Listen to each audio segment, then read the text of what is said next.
Hi, it's still Monday, but you're going to see this on Tuesday because I'm going to upload it. I have a story to tell.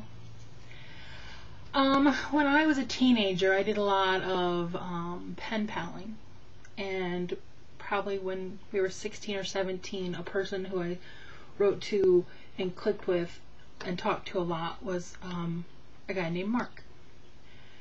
And we would talk on the phone and we would write back and forth. And he lived in Illinois, kind of like the Illinois-Missouri border area.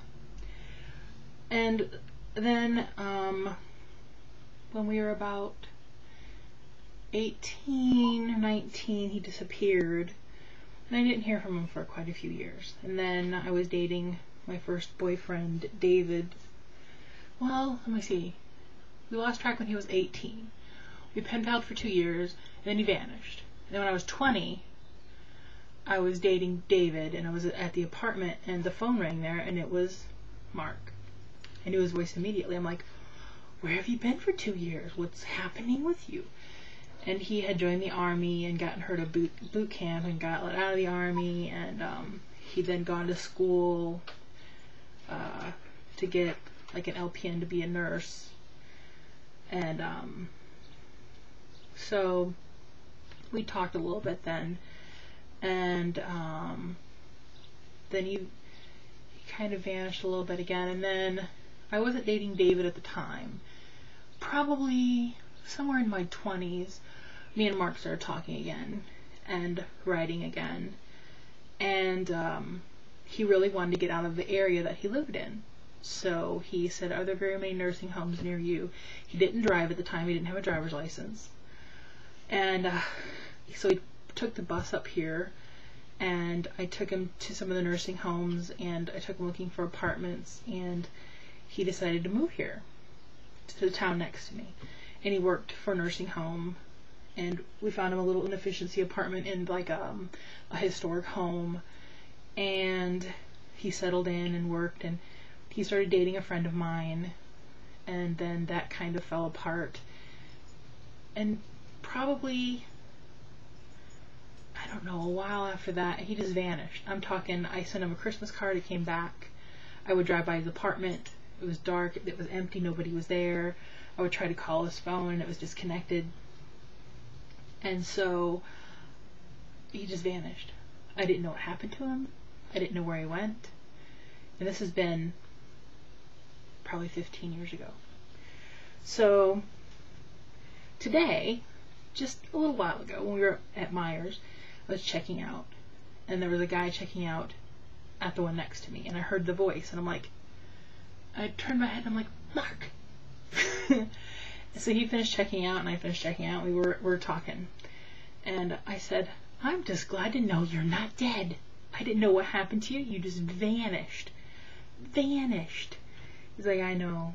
He's been married for 10 years. He lives in this town that I live in, maybe less than a mile away from me. I said, I still live in the same spot, if you ever want to stop by. I guess his wife, the woman he decided to date after Melissa, was not too keen on him having female friends. I guess that caused problems, so instead of, you know, saying, hey, I'm gonna go MIA, he just went MIA. It would have been nice if he would have said, you know, I'm starting to date someone, she's not keen on me having any female friends, which I think is stupid.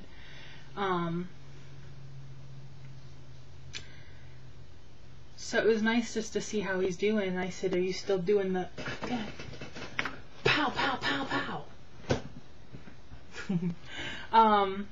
The dog and the cat are both here. Hi.